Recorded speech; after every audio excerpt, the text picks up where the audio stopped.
deeper than music. The core of you, the fans, the truth is deeper than music, deeper than music. Simply the truth is the latest, the newest. It's deeper than music, deeper than music. The core of you, the fans, the truth is deeper than music, deeper than music. Simply the truth is the latest, the newest. It's deeper than music, deeper than music. What up, what up, what up? This is your man, Marquivas, Furious Nights, Deeper Than Music Radio. Today we have a very special treat, our monthly film review segment with Dino here on Deeper Than Music Radio. Dino, how you doing? Good afternoon, good evening, good morning, everyone. I'm not too bad. How are you? How is it? Doing pretty good.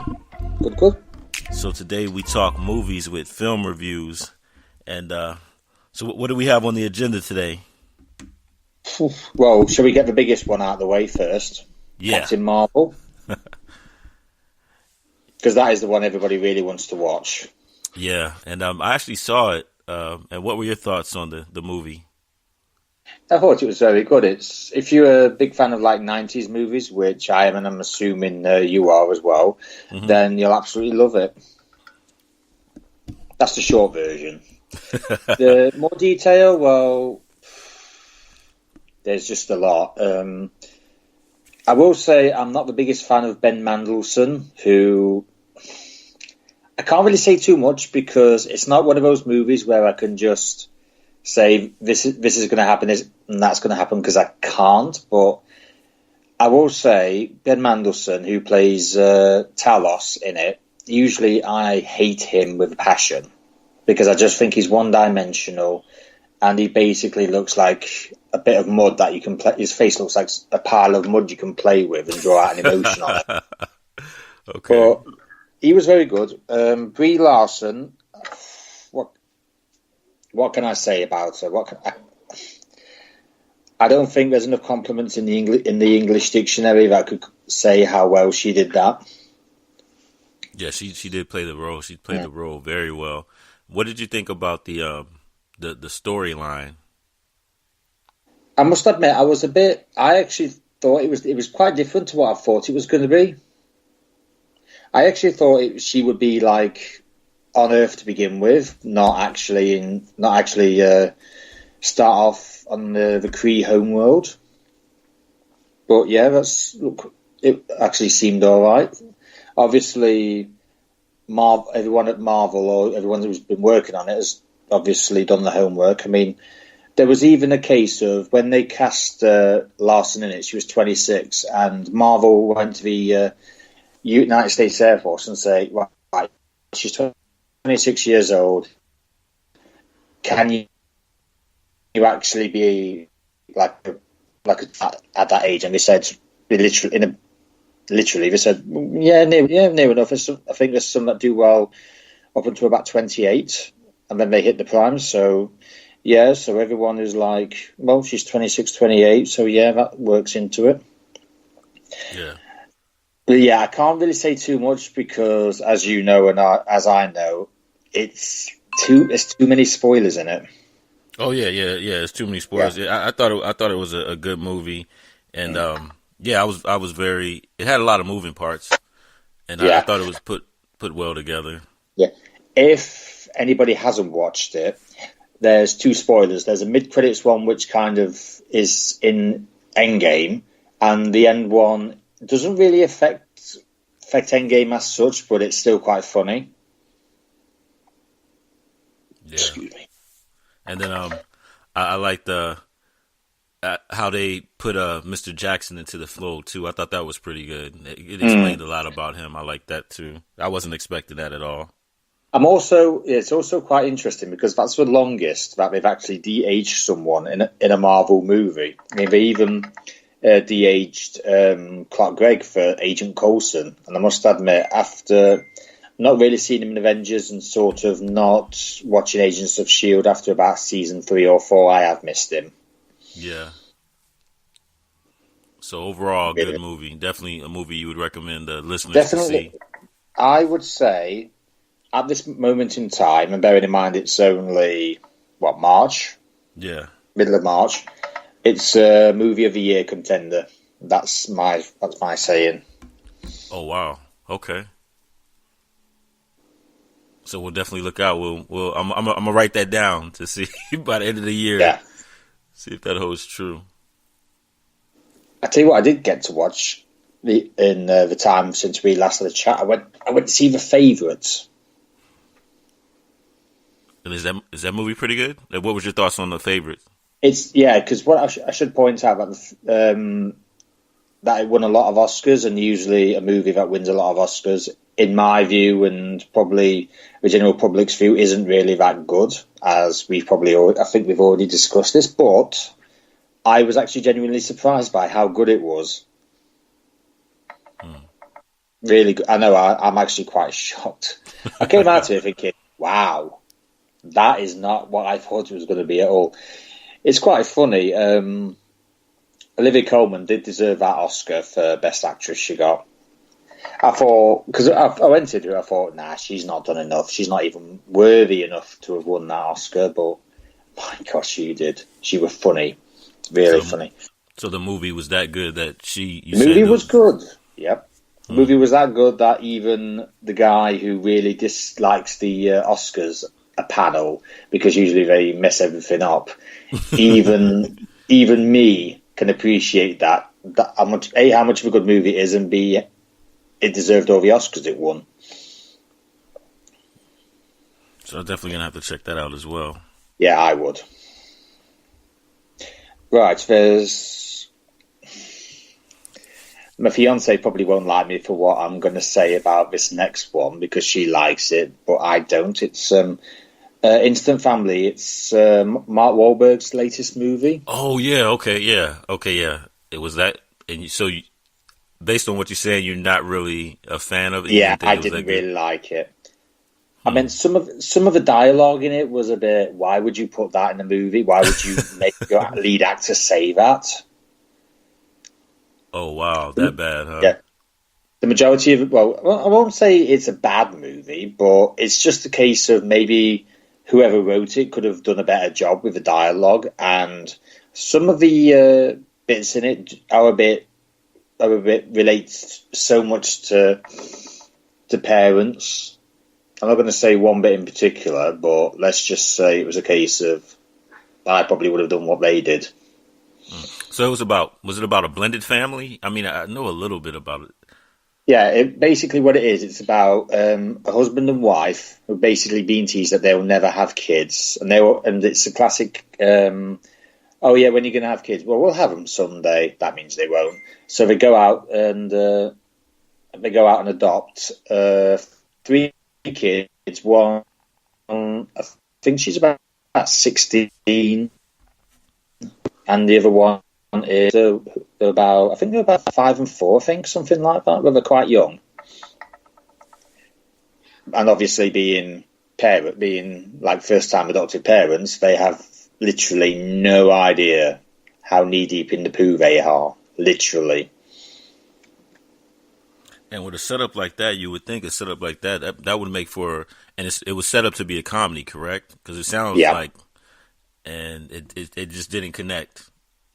It didn't connect with me, but like I said, it's like every critic that everyone's ever heard of will probably say, "Oh, we didn't like this for this reason or for that reason." But I will say that just because I didn't like it doesn't mean other people won't. Okay. I mean, you might take say, a younger member of your family to see it, and she might like it, or he might like it. Okay. Yeah, I thought personally, I haven't seen it. Just the setup, it looked like it could have been something good. They kind of, with that plot, you would have a lot to work with. Just a bit of a letdown. By the way, I hope there's some followers of yours who like WWE, because my last movie that I've been seeing is Fighting with My Family, which is the biopic about WWE wrestler Paige. Mm-hmm. There's not really much to explain about it. It just journeys her from when she was 17 years old in Norwich up until I forgot the date. It was one of the WrestleManias, or a day after WrestleMania. Oh, Just I can't remember off the top of me it was WrestleMania 30, but I can't remember which year it was. Oh yeah, I can't remember. I remember last time I saw WrestleMania, it was like Hulk Hogan against Andre the Giant. So that's how long I've seen him wrestle. It is. I do remember it for a very bad reason, because it was the WrestleMania where the Undertaker lost his undefeated streak, and everyone was not happy about it. Oh, okay. I should know. I was one of them who wasn't happy. But there's a lot that goes on. Obviously, if nobody's like, well, it's this, that, and the other, but there's a lot that goes on. But I found it quite funny. It was a lot more funnier than I thought it would be. I mean, let's put it this way: there's no polite way to not laugh at somebody being smacked in the head with a trash can or having a bowling ball in his manly parts. Oh man, yeah, it's quite funny. Oh yeah, and obviously everyone's favourite actor and wrestler, Dwayne Johnson, shows up, because obviously it's done by about 5 different companies, but it's been made by WWE. I can't remember who made it. I think it was Warner Brothers. I might be wrong. And there's a film, we have like a channel over here. It's called Channel 4, and they have a separate film division that's called Film 4. Mm-hmm. And they actually helped in the making of it. And usually Film 4 is one of those, one of those little English studios that does tend to draw out some quite good hits. I mean, if anybody remembers 28 Days Later and then 28 Months Later, they were... Oh, so they were in charge of that? And that was a horror movie? Yeah. Okay. So they're quite good. They're quite good with, I'll say, selecting quite decent horror. I think I'm actually right in saying that they actually had a bit of a help in making The Favourite as well. So yeah, it sounds like they're a reputable, good company that makes good movies. And was this, to me, I haven't seen it, but it looked like it was a documentary set up. It's something like, you could say it's something like that. It's basically I can't say that word. Basically, that's it. It chronicles a journey of how she went from an 17-year-old girl in Norwich to mega WWE superstar. Well, I mean, she was, but she's retired because she's had neck problems. Oh man. And obviously, being wrestling, it's a dangerous game. And if you fall wrong, or if you trip over once and your leg doesn't like it, then you can give away. I mean, this is a sport where you can have like spinal injuries. You can have quads knackered. I mean, torn ACLs. I mean, this isn't exactly a game for the not so much for the wicked, but for the fragile. No, it's not. Yeah, I know Hulk Hogan, his back is all, it looks like an S. Yeah. So. Edge and Stone Steve Austin both did the next in. I can't remember which part of his neck Edge did, but he's actually in. He's got a recurring role in Amazon Prime's Vikings. Yeah. So there is life after wrestling. So it's a case of what we're going to do. What's she going to do now? But I really hope she comes back to WWE in some capacity, or if she acts, I hope she does very well. Okay. But yeah, it's very good. It's got some flaws in it, obviously, because she was NXT champion, and I should point out that NXT basically is kind of like a feeder division of WWE. So it's kind of like, I'm trying to think. It's kind of like, say the Houston Rockets or Dallas Mavericks, right? They have like a B team. I think it's in like the D League. So one way to think of it is NXT is kind of like the D League, and then after so long, when you do well, you kind of get promoted to, say, Dallas Mavericks or Houston Rockets. Okay. And she was the first NXT champion, but for some strange reason, they didn't really put that in. So they left that all out. So they left that. They showed the title in NXT, but they just didn't show that she won the title. And on the actual, at the end, I know for a fact that what she did in the segment where she won the Divas title, which is what it was, I have actually seen that, and I know she speaks in that, because for those who don't know, she's kind of got a bit of a what's it called? She basically went a bit mic shy, where basically someone says something and she basically just froze on the spot. Now, I will say, because I have seen when she actually did that in real life, she did struggle, but she did say words. So it's kind of, if you're going to do a biopic, you might as well do it properly and include everything. It is possible. Exactly. Okay. I definitely have to check that one out. Right. I must ask this because it's coming. I'll probably have watched it by the time we next have a chat. What do we think will happen in Avengers Endgame? That's a good question. And now that Captain Marvel comes out, I wonder what her role is going to be, how she's going to play into the whole. I think, it's one of those, there's lots of unanswered questions. Where do we go from here? I think one thing is guaranteed: one person will die, but we don't know who it is. There's a lot of theories. I mean, I think I'm right in saying that Chris Evans has said that once his Marvel contract is up, he will officially retire from the role, and I'm pretty sure that Endgame is his last contracted one.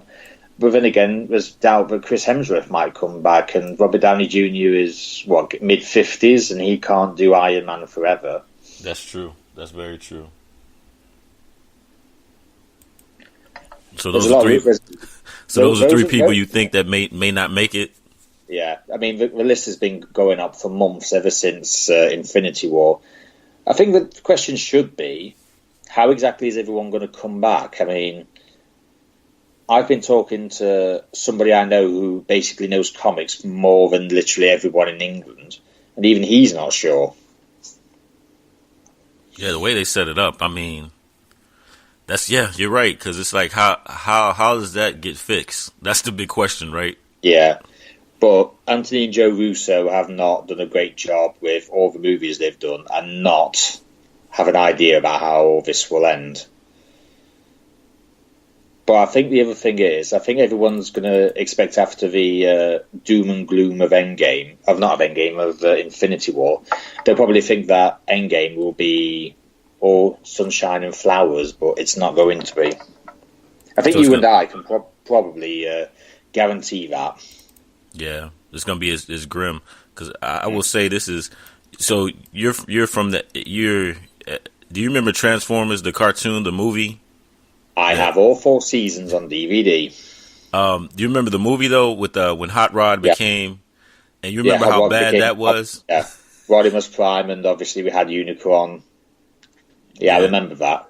I kind of forget it because the singing in it was a bit bad. Yeah, but aside from that, it was brilliant. And obviously Megatron became Galvatron.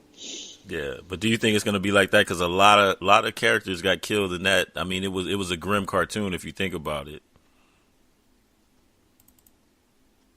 Yeah, it was.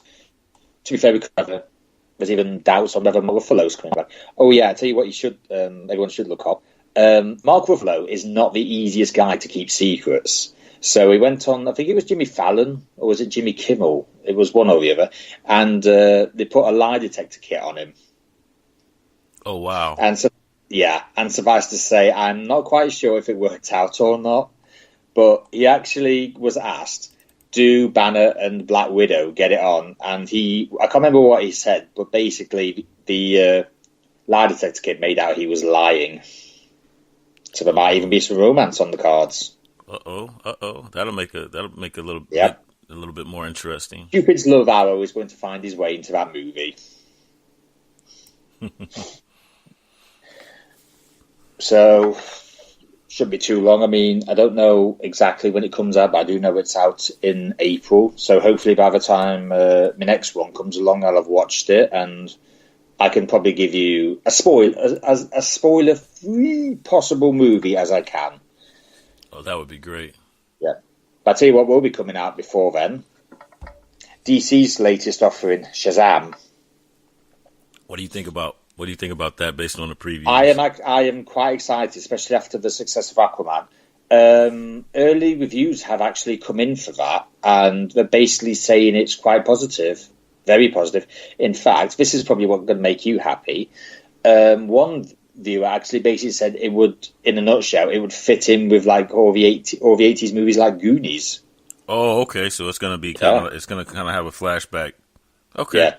That'll be I cool. don't know much about it. Obviously, it's an origin movie. I actually thought the main villain of it would be Black Adam, who is Shazam's nemesis, but I know for a fact it's not. But obviously, my Shazam knowledge compared to say Batman and Superman is a bit small. But I do know that they've cast Mark Strong as the villain in it, and he is probably one of the best actors I've ever seen. He can carry. If you need a movie carrying, he will carry it for you for trilogy after quadrilogy. Okay, so that makes that more interesting. Yeah, because I didn't know. I know it was going to be a comedy, and honestly, with the preview, I really didn't know what to think. I mean, here nor there. I think it's been like that because everyone complained that I'll say everything before Justice League, aside from Wonder Woman, was a bit dark, and everyone's like, "Oh, it's dark and there's no humour in it." And now that obviously we've had a more light-hearted Aquaman and I would say an even more light-hearted Shazam, everyone's kind of like, "Yeah, this is probably the way they should do it." Yeah, you're right too. It sets the tone, but in a lighter way because everything else has been really dark. Just going off topic a bit, this has to be addressed because I really can't keep thinking about this. Game of Thrones is coming back And is in this the next month. Is this the last? This is the last season. There will be heartbreak. I can definitely tell you that. There will be heartbreak. There will be sacrifice. There will be blood, obviously. The only thing I don't know, and if anybody who watches Game of Thrones will know this, one king dies every year. Oh yeah. I mean, we had I can't remember which. Oh, hold on. Robb Stark died in season 3. Joffrey and his brother died in 4 and 5. Oh, who was it who died in season 6? I can't remember who died in seasons 1 and 6. But Aidan Gillian's Littlefinger died in season 7. But who will die in season 8? And what will happen to everyone? There's a rumor going around that Daenerys Targaryen might be one of the first to go because apparently nobody's really seen Emilia Clarke film any scenes. Yeah. Because I actually like her. She's one of the more interesting characters. Because I don't know if you've seen Game of Thrones or not, but basically she started with nothing. She was a slave and outcast of a king who basically was like mad. So she got drove out. Yeah, actually, I watched it. I watched a little bit of it, and then I actually got out of it. So I would have to play catch up. And now since it's the last one of the season, I think I'm gonna actually have to get back on the Game of Thrones train. Yeah, I've been watching from season 7 onwards, and yeah. So I guess we got 4 minutes left. Do we want to talk about any movies that we should be looking forward to this year or the spring? Yeah. Obviously the DC ones, Shazam. Obviously those are the main ones. Anybody who likes Mel Gibson's What Women Want will probably not enjoy this one, but there's What Men I Want. don't know if it's a remake. Yeah, What Men Want. Yeah, okay. But I bet you I'll go into it and think, well, men don't think that. Men definitely don't think that. Yeah. God, I'm trying to figure out what else there is. It's just I've been mainly on a DC crusade recently because I've been trying to watch all the animated DC movies there is. I mean, I even bought Batman: The Killing Joke on DVD, which is absolutely brilliant. It's very small, very short. Half of the story isn't actually needed, but when you have Kevin Conroy and Mark Hamill, what more do you need? Yeah. Oh yeah, there is one thing I've just realised. Jordan Peele's new movie, Us, is out as well. Oh yeah, the scary movie. Yeah, have you seen that yet? Because I know you're a fan of horror movies. To be honest with you, this will actually surprise people, but I haven't actually seen Jordan Peele's debut yet. But I will because I watched something about Us, and apparently Jordan Peele's budget for Get Out was something like $4.5 million, and it made nearly $500 million. Oh yeah, it made. And do you want to know what his budget is for this one as well? You're probably thinking, oh, it must be much more than that. Is it the No, same? only 20 million. Oh, wow. And apparently he's put it that small so the studio doesn't interfere with what he wants. But if you have, I think his results speak for itself. So it'd be like, right, he's done quite well with this. He's made a shed load of money. We don't really need to interfere because we trust what he's doing. Yeah. Cool. Well, hey, Dino, definitely appreciate you coming out. Another month of UK film reviews, and just one more thing. Mark. So sorry for cutting this. Oh, no problem. I saw the 40th anniversary of original Alien. With Sigourney Weaver. Yeah, with that, it was. Suffice to say, when you compare it to today's standards, it's a bit no. But it's still quite good to watch on a big screen, particularly when that's what scene happens. Oh yeah. Yeah, but it was still brilliant. Granted, it was late at night when I got out, but it was still absolutely brilliant. So do you think looking at the 40th anniversary, has that movie aged well? Or compared to what we see nowadays, I actually think it's aged well, and it'll continue to age even better. I'll say the longer we go down the line. Awesome. Yeah. So apologise for interrupting you. But no, not a problem. So again, thank you for coming out. And thank you, listeners. And please, if you guys have any questions or any reviews for Dino, definitely hit us up. And before we go, Dino, can you let people know where they can contact you if they want to ask any questions or want a movie review to your opinion? Yeah, you will find me on Twitter. I'm on Twitter on DK Film Reviews. And obviously, as everyone knows, I'm on Facebook at DK Film Reviews too. All right, well, you guys heard it here. And again, thank you for being on Deeper Than Music Radio with UK Film Reviews. And you guys have a good evening, good morning, good night where you are in the world. And thank you for having me. And good afternoon or good evening or good night, wherever everyone is. Always a pleasure, my friend. And the pleasure is always mine. In my mind, find a time to relax, kick back. This track plays. Yesterday seemed miles away, couldn't stay. Had to gather my things.